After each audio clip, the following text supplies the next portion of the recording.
I have already shared this oven coconut bake recipe, which is dense, rustic, and gloriously perfect in its perfection. I am not trying to make it better here, but sharing another variation, which is made in an iron pot much like the traditional version. This recipe is inspired by my visits back home in Trinidad and getting together with my cousins to carry on our tradition of making pot bake and smoke herring. If a home-cooked meal is the ultimate expression of love, then love is very satisfying and tasty indeed. Love is putting aside all of life's worries to make someone else happy. This is what they've always done for me, and I'm grateful for the memories and the experience. Hi! Hi, say something. Hello. Hello. Hello. Hello. Hello, pretty bird.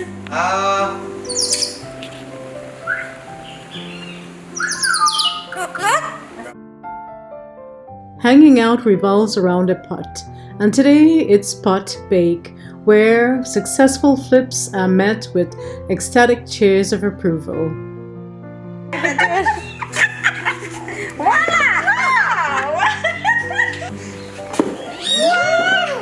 Today I will share tips on substitution and elimination in the event that fresh or frozen coconut or coconut milk or patience are not available.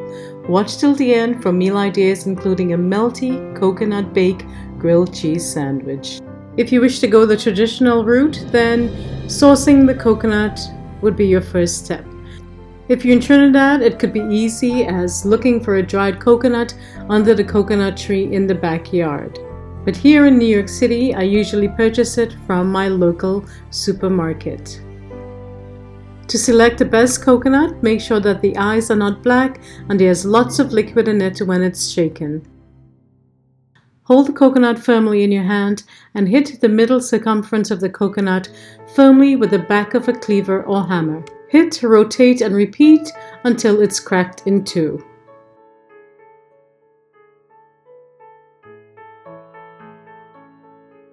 To detach the meat from the shell, insert a paring knife or butter knife between the shell and the meat and give it a little twist, and you need to repeat this in the remaining circumference of the coconut.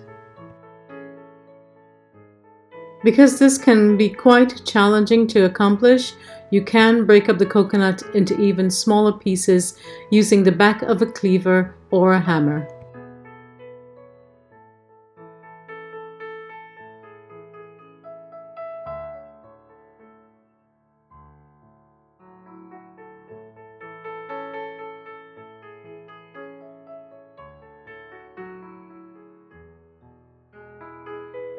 Using a knife, remove any shell that's still stuck to the meat.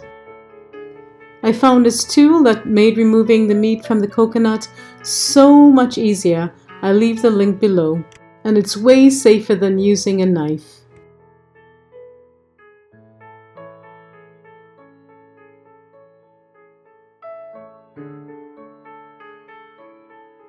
And the coconut shells are added to the compost. Next, we'll thoroughly wash, remove any coconut hairs from the coconut, and grate the coconut. And we'll eat a little bit as well.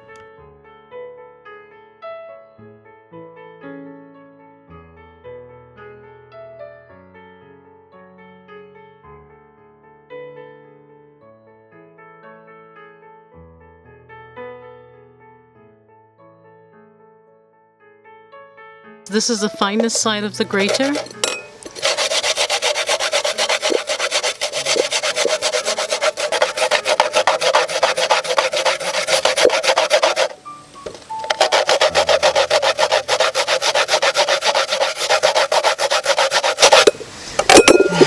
It's a lot of work.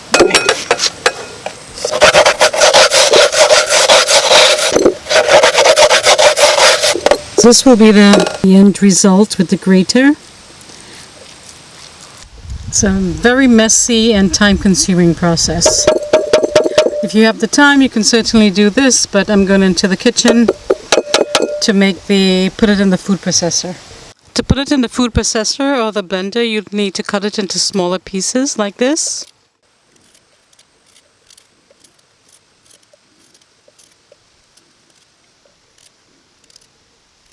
Next, we'll place the blade in the food processor, add the coconut, cover, and pulse until it's fine.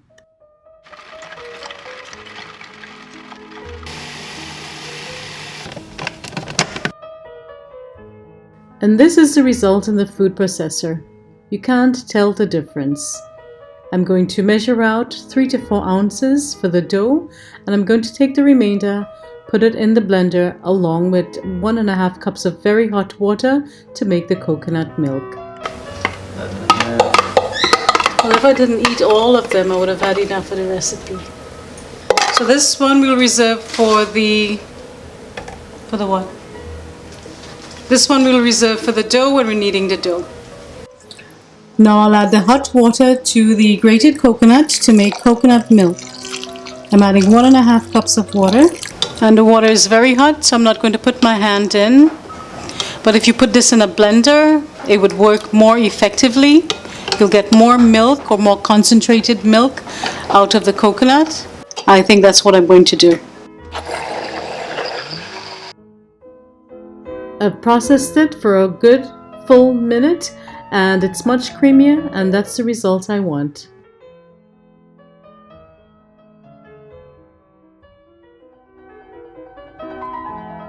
To get every last bit of the coconut milk, I'm going to put it between my hands and squeeze. Many people ask why I don't use this, but now this is devoid of flavor because we have extracted all the flavor from it. Taste it if you wish, you can taste it and you'll see. And this is how you make fresh coconut milk.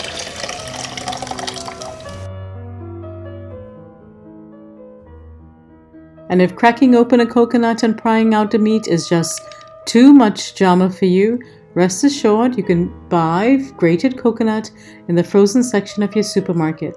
Just keep in mind that if it's not finely grated, you'll have to return it to the food processor to make it even finer, or a texture similar to this. We'll reserve 3 to 4 ounces, about 1 cup, lightly packed for the dough. And then we'll place the remainder in a blender along with 1.5 cups of hot water to make the coconut milk.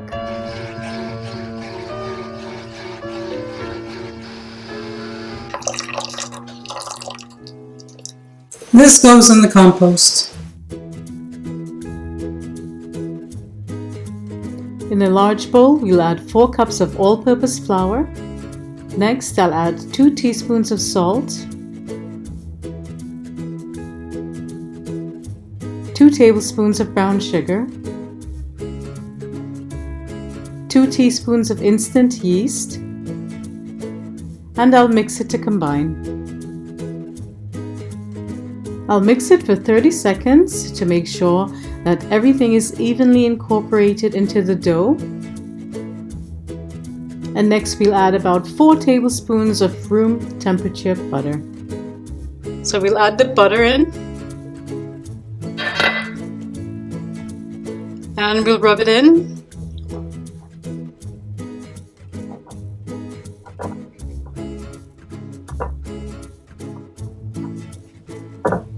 Get everything at the bottom as well. Thoroughly incorporated. That will take about 30 seconds. And now I'll add the coconut. And this is the grated coconut.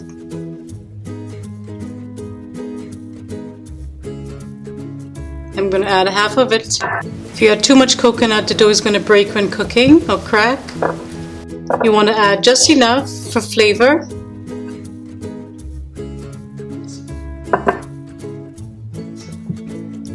So that's about 3 ounces. And I think that's enough. Now I'll gradually add the coconut milk and knead to form a soft dough. And to make a well, add a little bit of the liquid, squeeze to bring it together.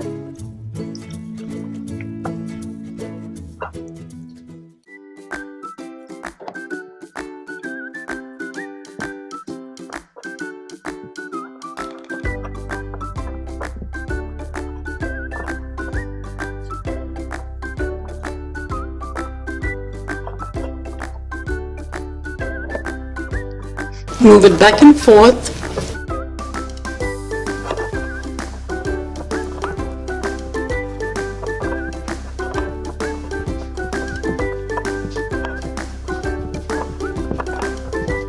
I'll add just a little more. We do have some leftover coconut here, so you probably won't use the entire 1.5 cups because the grated coconut also has moisture.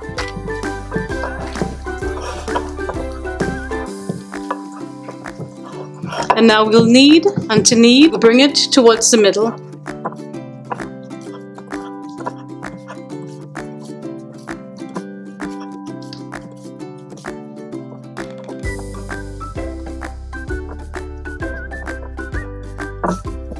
And it really helps if the coconut milk was warm. It will help activate the yeast.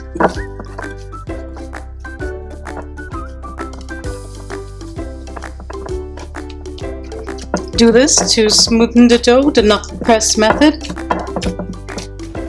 Do it a couple of times and then you roll into the middle.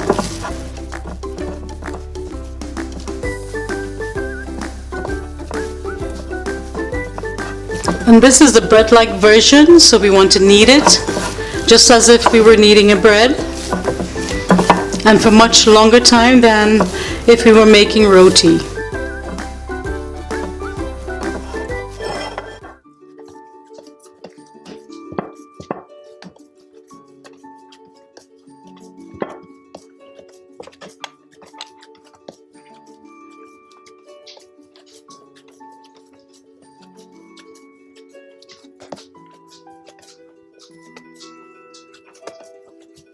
And that's it.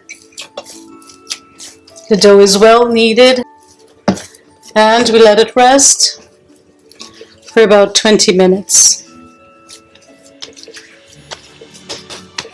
As you can see, the nice bits of coconut in there, that's going to add a lot of amazing flavor. Next, I'll rub the surface with 1 tablespoon of oil to prevent it from drying out.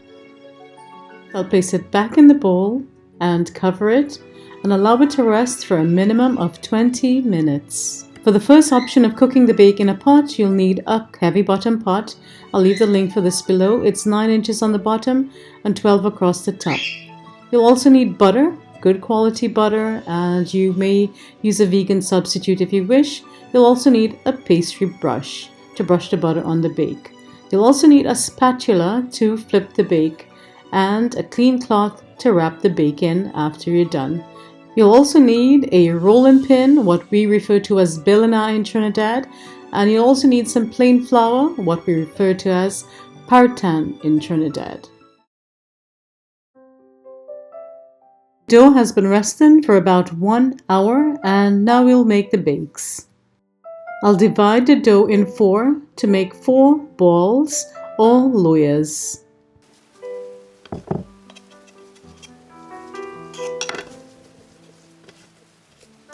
Now we'll take the dough, roll it up.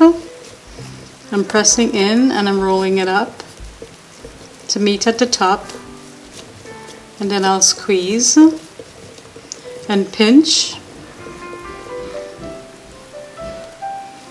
Squeeze and pinch and rotate at the same time, just to seal it. Takes a little bit of work. Now I'll add a little bit of flour, press it in, and that's one, and I'll repeat with the next.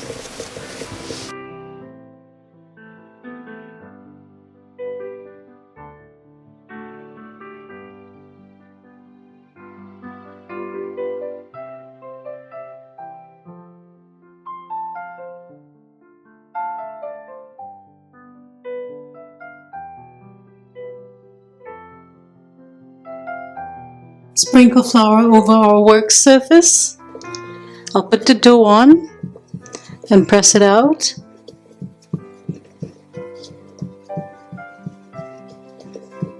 Into a 5-inch round. Press the middle where we sealed it.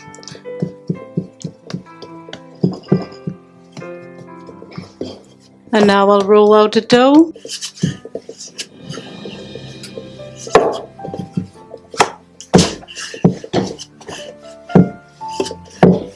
making sure that it's not wider than my pan or my tower,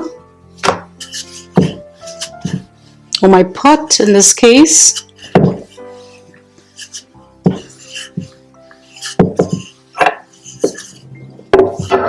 And you could have made 2 doughs with this, but I like them small. If you wanted it thicker, you just make 2.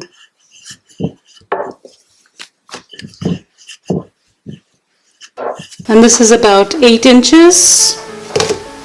I think that's fine. Press the edges so that the edges are not thicker than the center. To pick it up, you place your hand on the top in the middle, put the dough over, and you pull up. I've put on the heat and it's at number 3. Add some butter to the pan. Now I'm going to place the dough in the pan, stretch it a little bit, and we'll allow it to cook for about 1 to 2 minutes until the bottom gets a nice golden brown, and then we'll flip it. As you can see, there are little bubbles appearing. I'm going to check the bottom, and you'll use your spatula to do so. Has a nice color there. I'm going to scoop some butter, and I'm going to brush on. You don't have to put this much butter if you don't want to.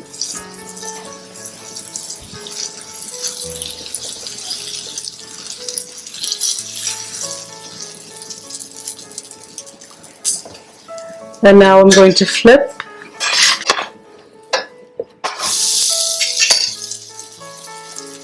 And now I'm going to add some more butter on this side. Use your favorite butter.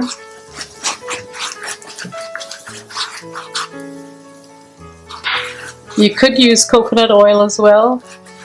I've never tried it with coconut oil, so I can't attest to how it tastes with the coconut oil. I'm going to flip it again.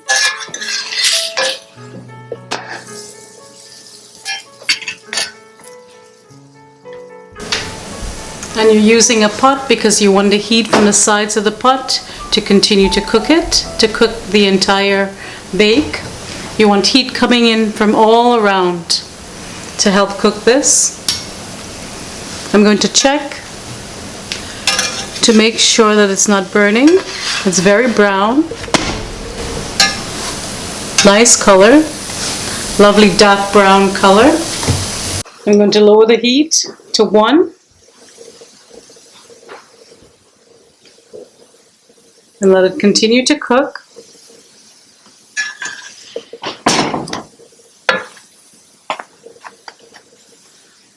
I don't want to press it too much because I do want it to be fluffy. I don't want to flatten it. So just gentle. It's been cooking for a total about 3 minutes. Both sides are a lovely color.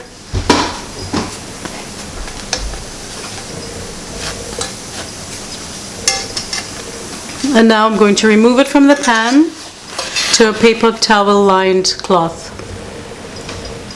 And that's it. That's your pot bake. It's nice and soft. You keep it covered.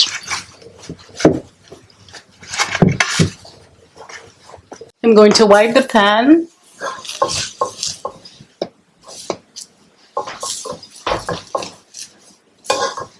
Lower the heat. We'll take it off because I still have to roll out the other one.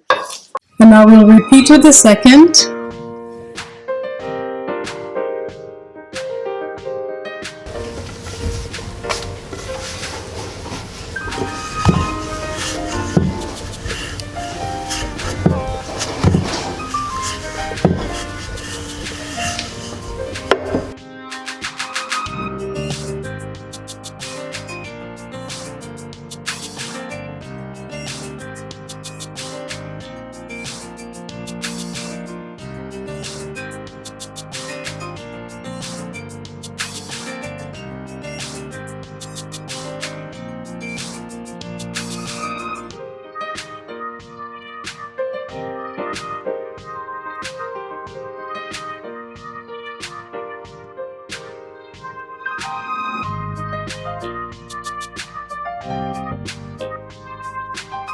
Slather it with a generous amount of butter, maybe a slice of cheese and some hot sauce, and call that breakfast, lunch, or dinner.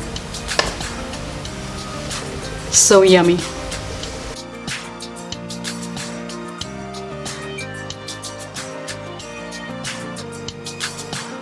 Here I made the bakes again a second time using the frozen coconut, just to give you an idea of what it looks like.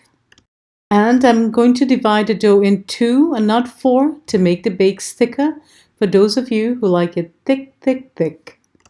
With all the other steps remaining unchanged, just roll it out to a width of 8 or 9 inches. Just keep in mind, the narrower you make it, the thicker it will be. The heat is on low and I'm going to place the bake in the pan. It's been cooking for about 2.5 minutes and now we'll brush it with butter. Now we're going to check. It's brown on the other side. Yeah, it's nice and brown. We'll flip. Oops. Yeah. We'll brush with butter. Make sure the pot is in the middle of the heat.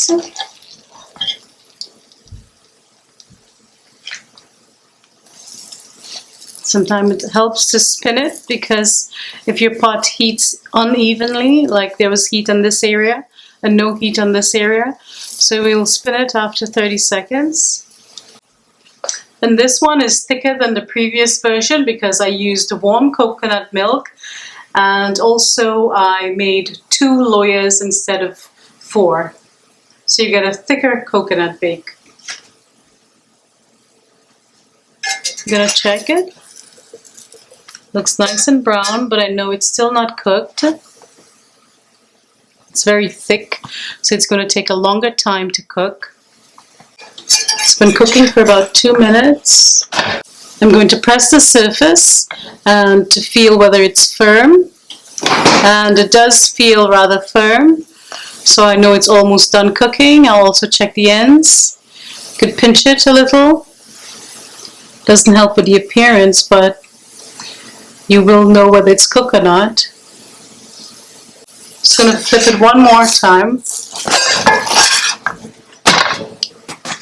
Nice and brown.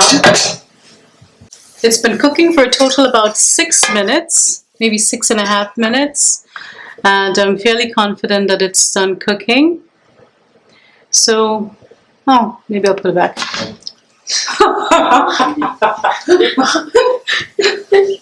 I'm not confident that it's done. This piece looks a little raw. Oh my god. Make this up as you go along. And we'll move it.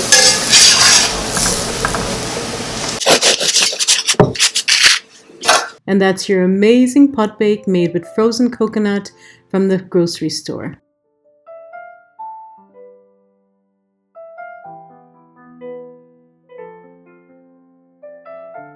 Here's an option for those of you who want even less work, where you can just set it and forget it. With everything remaining the same again, just place the rolled out dough into a cake pan 8 or 9 inches wide, or a sheet pan. You brush it with water and then pierce the dough with a fork. You allow the dough to rest for 10 to 20 minutes and then we'll place it in a preheated oven 350 degrees Fahrenheit, and we'll cook it for about 25 to 30 minutes until the top is golden brown and the bake is light, sounds hollow, and the kitchen smells heavenly. Then we can brush it with butter, cut it into quarters or eighths, and enjoy. As you can see, baking gives it a bread-like, fluffier texture. So you decide which one will work for you.